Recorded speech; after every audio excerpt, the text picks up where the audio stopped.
नमस्कार प्यारे साथियों, हिंदी साहित्य के अंतर्गत आज इस क्लास में 50 एमसीक्यू बताने जा रहा हूं। आने वाले सभी परीक्षाओं को ध्यान में रखते हुए टीजीटी, पीजीटी, नेट, जीआरएफ इन सभी परीक्षाओं में यहां से 2 से 4 प्रश्न निश्चित ही पूछे जाएंगे। इसलिए आप सभी लोग अंत तक पढ़ने का प्रयास करेंगे और एक क्वेश्चन के साथ में बहुत सारे पॉइंट रिलेट करके बताने जा रहा हूं। चीज़ों को आप अच्छी तरह लिखते चलेंगे। फर्स्ट क्वेश्चन है, दरिदा लेखन को किसका स्रोत मानते हैं? दर्शन का, ज्ञान का, भावों का, तमाम सांस्कृतिक कर्म का। आंसर तमाम सांस्कृतिक कर्म का दरिदा लेखन यहाँ पे मानते हैं। दरिदा एक महान दार्शनिक के रूप में जाने जाते हैं, जिन्होंने यूरोप में इनका गहन प्रभाव था और दरिदा अत्यधिक पूर्ण निर्माण के प्रतिपादन पर जोर दिए थे और उन्होंने एक और सिद्धांत दिए थे, विवेचना का सिद्धांत इन्हीं के द्वारा दिया गया था। ये कहाँ के रहने वाले थे? तो ये फ्रांस के रहने वाले थे, इसीलिए इनका नाम फ्रांसीसी भी दिया गया है। तो ये सब पॉइंट को आप नोट कर लेंगे। और इन्होंने लेखन में सांस्कृतिक कर्म का स्रोत को महत्व ज़्यादा दिए थे। सेकेंड क्वेश्चन, मैं तो गिरधर के घर जाऊं, गिरधर म्यारो सांचे प्रीतम दे, रूप निहा लुभाऊं। इस पद में कौन सा काव्य है? मधुर काव्य है, ओज गुण है, प्रसाद गुण है, या इनमें से कोई नहीं? बहुत अच्छा, ये मधुर्य गुण इनमें छिपा हुआ है। मधुर्य गुण कहाँ कहाँ पे पाए जाते हैं, आप इसे ध्यान रखेंगे चीज़ों को। मधुर्य गुण का संचार होता है जहाँ पे हमारे कानों को सुनने में अच्छा लगता हो, मधुर लगता है, वहाँ पे मधुर गुण का वास होता है, वहाँ पे मधुर गुण रहता है। उसके बाद श्रृंगार रस में मधुर गुण का ही रहता समावेश होती है और करुण रस में भी मधुर गुण होती है। ये सब पॉइंट को नोट कर लेंगे। जहाँ पे कर्ण प्रिय कोई भी कविता लगे सुनने में, वहाँ पे मधुर्यपूर्ण होती है, ठीक है। और आर्द्रता हो, वहाँ पर भी मधुर्य गुण होगा। चिंतन की द्रव्यशीलता हो और प्रसन्नता कारक हो, वहाँ पर भी द्रव्य मधुर्य गुण छिपी हुई रहती है। और ये सब तत्वों को आपको भूलना नहीं है। मधुर गुण से युक्त बहुत सारी कविताएं लिखे गए हैं, श्रृंगार के रूप में, शांत रस के रूप में, करुण रस के रूप में। तो ऐसे बिहारी हो, रस खान हो, इन सभी कविताओं में मधुर गुण पाए जाते हैं। थर्ड है, अरस्तु के अनुकरण सिद्धांत का अनुकरण का आशय क्या है? प्राकृतिक नकल, पुनः पूर्जन, सी है नकल, डी है वस्तु परक। पूछ रहा अरस्तु भी एक महान दार्शनिक के रूप में जाने जाते हैं। इनके बारे में आपसे चर्चा कर रहा है। अरस्तु कौन था, क्या करता था? बहुत अच्छा क्वेश्चन है। अरस्तु पुनः पूर्जन के बारे में जोर दिया था। बहुत अच्छा क्वेश्चन, इसलिए आप सभी लोग इसे जरूर याद रखेंगे। फोर है, क्रोचो के अभिव्यंजना के 4 स्तंभों में कौन सा स्तर असंगत है? असंगत के बारे में विचार, अंत संस्करण, अभिव्यंजना, अनुनासिक आनंद। तो यहाँ पे पूछ रहा है अंत संस्करण के बारे में, अर्थात कौन सा असंगत है जो कि सही के नहीं है। आंसर विचार जो है यह संगत के रूप में है। क्रोचो ने बहुत सारे दिए थे। अभिव्यंजना के 4 स्तंभ इन्होंने बताए थे। कौन कौन 4 स्तंभ बताए थे? अंत संस्करण है, अभिव्यंजना है, अनुनासिक है और आनंद इन्हीं के द्वारा दिया गया है। लास्ट में अभिव्यक्ति क्रोचे के द्वारा अभिव्यंजना के 4 स्तंभ बताए हैं। चारों स्तंभ को आप लिख लेंगे तो अच्छी बात होगा और मेरी आवाज़ को आप नोट कर लेंगे, क्योंकि रोक कर एक बार नहीं 2 बार जरूर पढ़ लीजिएगा। 5 है, पाली भाषा का सर्वप्रथम व्याकरण है कचानन, पतंजलि, पाणिनि, हेमचंद्र। देखिए ये भी व्याकरण है, ठीक है। पतंजलि भी व्याकरण है, पाणिनि भी है और हेमचंद्र। लेकिन यहाँ पे एक शब्द जोड़ दिया है, पाली भाषा का जिक्र किया है। तो पाली भाषा का सर्वप्रथम व्याकरण कचानन है। यह इंपॉर्टेंट हो जाती है। बाकी सारे है, पाणिनि भी एक व्याकरण ग्रंथ है, ऐसा नहीं है कि नहीं है, सभी है। लेकिन शब्द को पकड़ने का कोशिश कीजिए आंसर क्वेश्चन को, ठीक है। बिना क्वेश्चन पढ़े हुए आप आंसर डायरेक्ट नहीं दीजिएगा। 6 है, हिंदी को संघ की राजभाषा बनाने का जो प्रस्ताव संसद में पारित हुआ, उसको प्रस्तावक कौन थे? मतलब वहाँ पे राजभाषा को पूरे भारत में फैलाने का, पूरे भारत में मान्यता प्राप्त करने के संवैधानिक रूप से वे किनका नाम सबसे ऊपर आता है? पंडित जवाहरलाल नेहरू, पुरुषोत्तम दास टंडन, राजगोपालाचारी, गोपाल स्वामी अयंकर। आंसर डी, गोपाल स्वामी अयंकर का। हिंदी संघ की भाषा। संघ मतलब होता है राज्य। क्या होता है? संघ मतलब होता है राज्य। अनुच्छेद 1 में ही संघ के बारे में दिया गया है। तो यहाँ राजभाषा की बात कर रहा है। और एक होता है राष्ट्रभाषा। राज्य भाषा मतलब होता है ऑफिशियल लैंग्वेज। राष्ट्रभाषा अभी भी हिंदी जो है से वह लड़ रही है पूरे भारत में राजभाषा के लिए, अपने स्थान बनाने के लिए, लेकिन फिर भी राष्ट्रभाषा का दर्जा नहीं मिला। इसके पीछे बहुत सारे राजनेता लोग अपने स्वार्थ सिद्ध करना चाहते हैं, जिस कारण से हमारे देश का विकास रुक जाती है। ठीक है, तो इनका महत्व बहुत अच्छा रहा है स्वामी अयंकर का। ऐसा नहीं कि राजगोपालचारी का भूमिका नहीं रहा है, इनका भी रहा, पुरुषोत्तम दास टंडन का भी रहा है, और पंडित जवाहरलाल नेहरू का भी रहा है। ठीक है, हिंदी का संघ भाषा बनाने में तो इन सभी विद्वानों का रहा है, लेकिन सबसे पहले ठीक है गोपाल स्वामी अयंकर का नाम ऊपर आता है, इसलिए आप इसे जरूर ध्यान रखेंगे। 7 प्राचीन का विलोम शब्द क्या है? नया, प्राइतिहासिक, पुराना, आवर्चीन। तो प्राचीन का विलोम क्या होता है? आवर्चीन होता है। यह व्याकरण से लिया हुआ क्वेश्चन है, क्योंकि आज हम मिक्स क्वेश्चन बताने जा रहा हूं, इसलिए आप सभी लोग ध्यान देंगे। 8 है कौन से वर्ग में ओष्ठ वर्ण है? य र स, बी है च ल द, सी है प ब फ, और डी है ट क श। Answer C. मेरा ये बिल्कुल ओष्ठ से उच्चारण होता है, प ब और फ का, इसलिए आप इसे ध्यान रखेंगे। ओष्ठ कहने का अर्थ है प्यारे साथियों कि आप खुद ही देख लीजिए। ठीक है, अपने भाषा में बोल करके देखिए, प फ। तो ओठ का जो निर्माण होता है इस ढंग से होता है, नीचे से और ऊपर से, इसीलिए कहा गया ओष्ठ वर्णन। बाकी य र ल इन लोगों के लिए जब हम बोलते हैं तो मुंह जो है वह खुला के खुला रह जाती है। 9 कबीर के बीजक पर रखी गई तिरजिया टीका किसकी है? ये अर्थात ये टीका है। टीका का मतलब होता है व्याख्या करना। पुरनदास का है, बी है जगजीवन दास का, सी भगवान दास का, डी प्लाटो साहब का।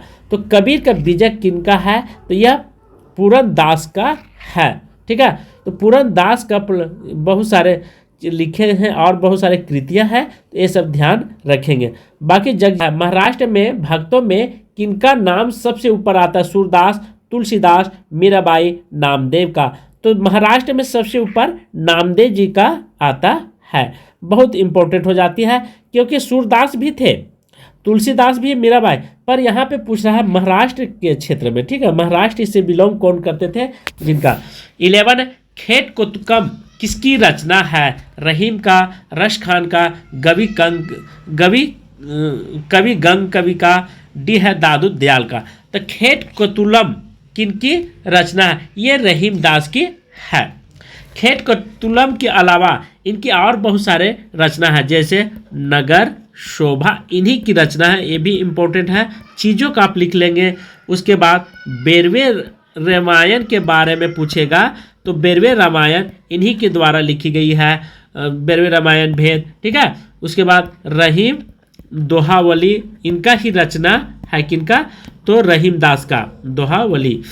और दूसरी बात है सतसई इन्हीं के द्वारा यह कृति लिखी गई है। और एक है सिंगार सोठा। ठीक है, तो ये सब चीज़ों का आप ध्यान रखेंगे। अध्याय इन्हीं के द्वारा एक लास्ट में है रच पंचा अध्याय। तो ये सब कृतियों को आपको भूलना नहीं है, यदि आप भूलते हैं तो फिर जीवन में आपको बहुत पछताना पड़ेगा। 12 है रोजतुल हकायक की रचिता कौन है? शेख नबी, कासिम शाह, नूर मोहम्मद, उस्मान।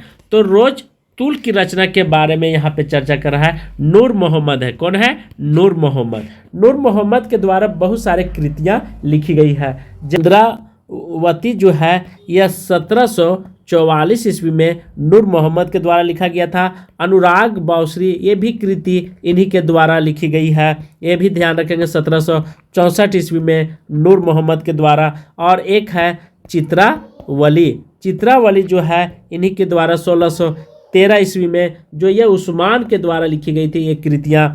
तो ये सब आपको ध्यान रखेंगे उस्मान के द्वारा। और एक लास्ट में है ज्ञानदीप। ज्ञानदीप जो कृति है, ठीक है, यह कृति 1619 ईस्वी में लिखी जाती है और शेख नबी के द्वारा, किनके द्वारा? शेख नबी के द्वारा यह कृति लिखी जाती है। और लास्ट में है हंस ज्वारी। हंस ज्वारी की रचिता 1731 ईस्वी में होती है और किनके द्वारा लिखी गई है, तो कासिम शाह के द्वारा लिखी गई है, कासिम शाह। तो ये सब तथ्यों को आप नोट कर लेंगे तो अच्छी बात होगा।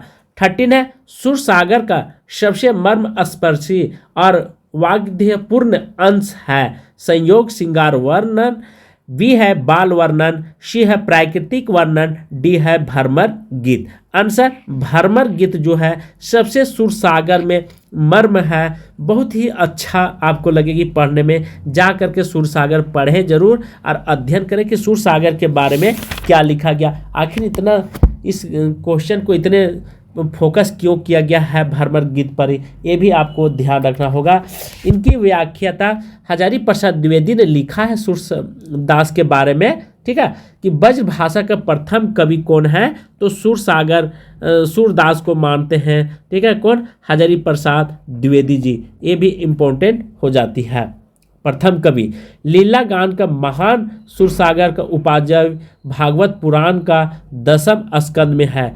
हिंदी साहित्य में भ्रमर गीत काव्य परंपरा का प्रवर्तक कौन है, सूरदास है। तो ये सब तथ्यों को आपको भूलना नहीं है। 14 इश्कनामा किसका काव्य, बोधा, घनानंद, भूषण, केशवदास। तो यह घनानंद की रचना है। उसके बाद बोधा के द्वारा और बहुत सारे लिखा गया था, भूषण के द्वारा यदि पूछेगा तो ये सब रीतिकाल के कवि हैं। किस काल के, रीतिकाल के। तो भूषण के द्वारा छत्रसाल लिखा गया है, ठीक है, ये भी छत्रसाल दशक इन्हीं के द्वारा लिखी गई है। और केशव दास इन्हीं के द्वारा ये भी कृति लिखी गई है, पर इनका जो है से रसिक प्रिय, ठीक है, ये इम्पोर्टेंट हो जाती है, रसिक प्रिय इन्हीं के द्वारा लिखी गई है।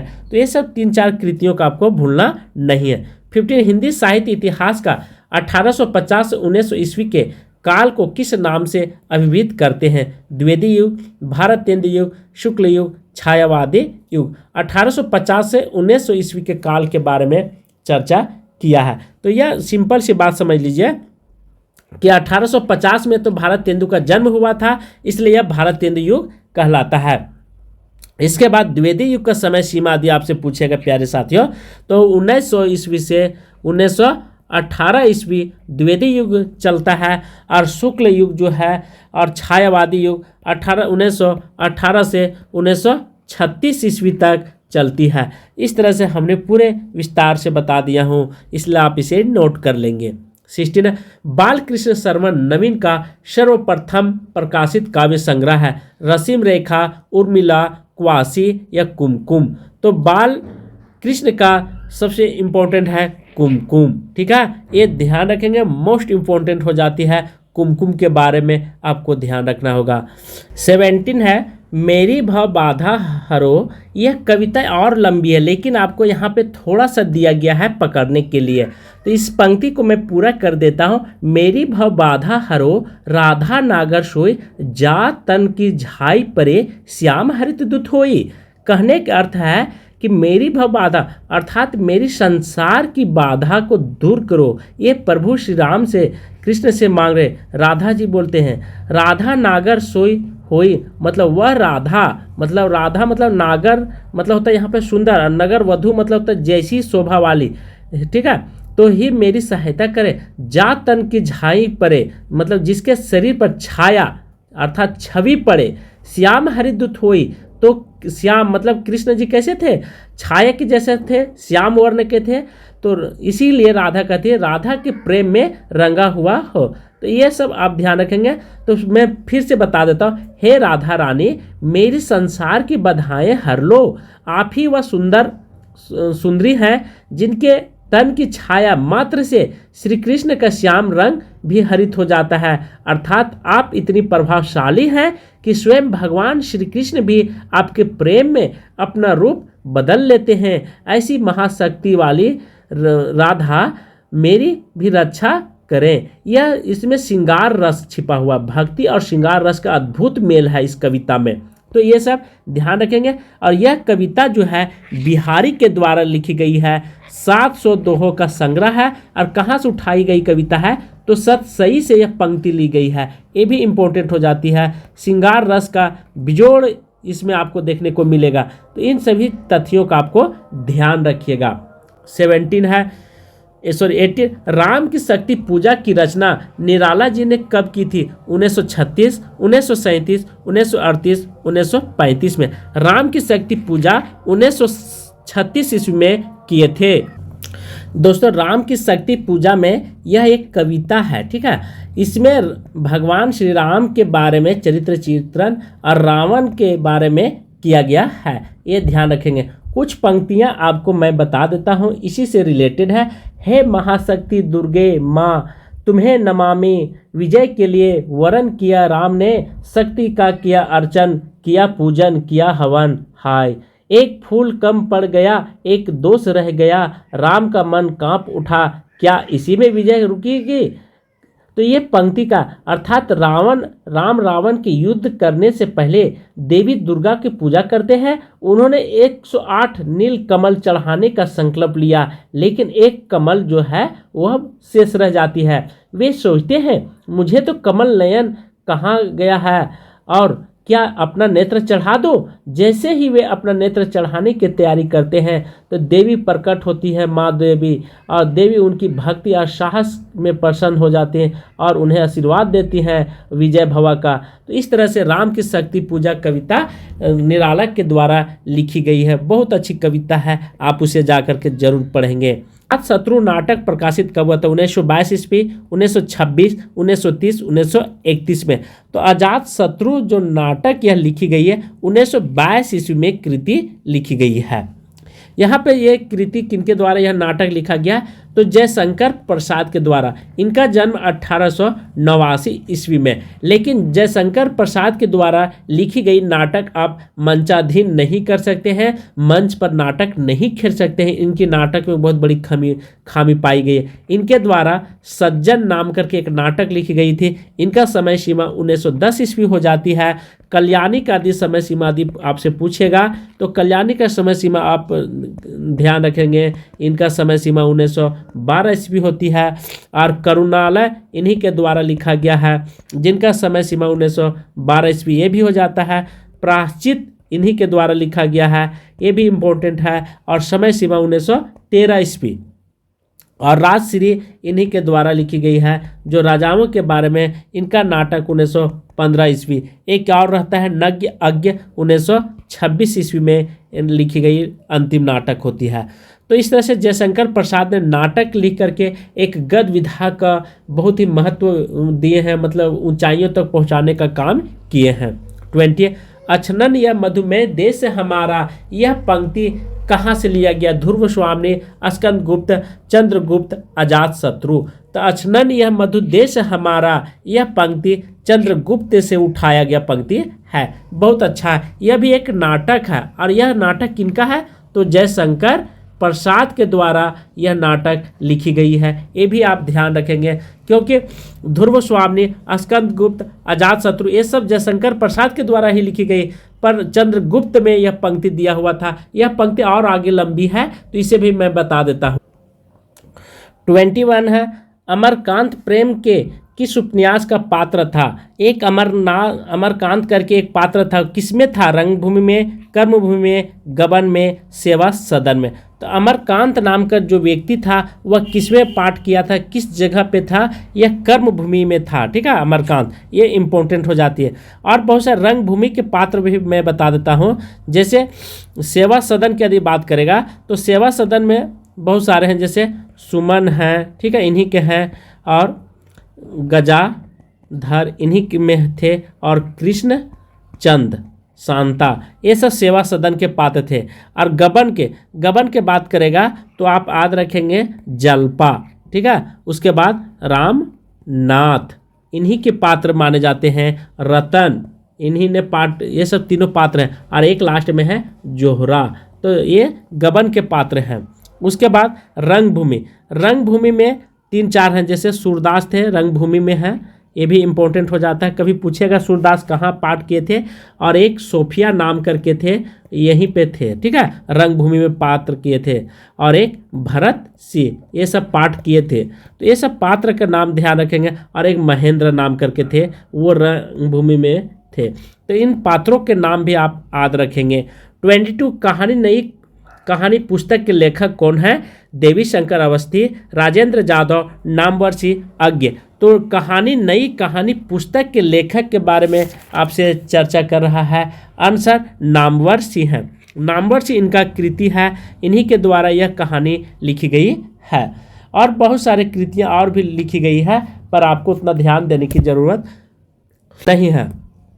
23 है भारत तेंदु बाबू हरिश्चंद्र का जीवन चरित्र ग्रंथ रचनाकार कौन है? राधा कृष्ण दास, श्याम सुंदर दास, श्रीधर पाठक, महावीर प्रसाद द्विवेदी जी।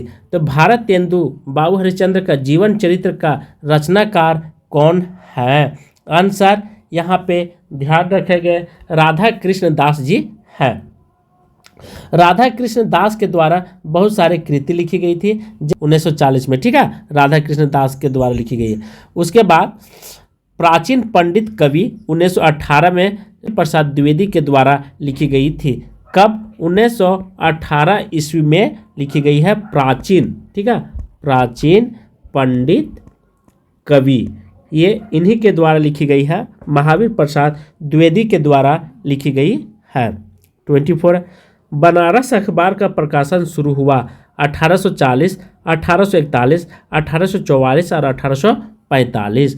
बनारस अखबार का प्रकाशन कब हुआ था? 1845 ईस्वी में हुई थी। देखिए बनारस अखबार जो था यह कहाँ से और कितने दिनों के बाद निकाली गई थी, ये भी इम्पोर्टेंट हो जाती है। तो बनारस अखबार 1845 में, जिसका संपादन कौन थे?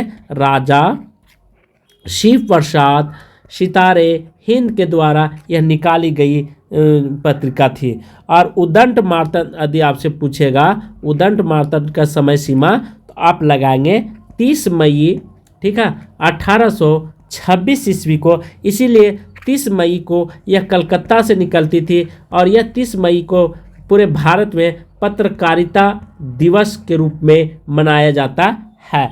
इनका संपादन कौन किए थे? तो जुगल किशोर जी किए थे, ये भी इम्पोर्टेंट हो जाती है। 25 है कृपा राम द्वारा रचित नायिका भेद की सबसे पुरानी पुस्तक कौन है? हित तरंगिणी, श्रुति भूषण, उज्ज्वल नीलमणि, कर्णभरण। तो कृपा राम द्वारा ये इम्पोर्टेंट हो जाती है। कृपा राम द्वारा क्या लिखा गया था? हित तरंगिणी का निर्माण किया जाता है। उसके बाद श्रुति भूषण के द्वारा और कर्णभरण, ये सब आपको ध्यान रखना है। कृपा राम हित तरंगिणी कब लिखी गई थी? 1541 ईस्वी में इसकी समय सीमा है।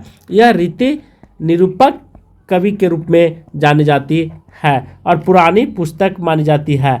भेदोभाद का उल्लेख है। यहाँ पे 5 तरंग विभक्त किया गया। कितना?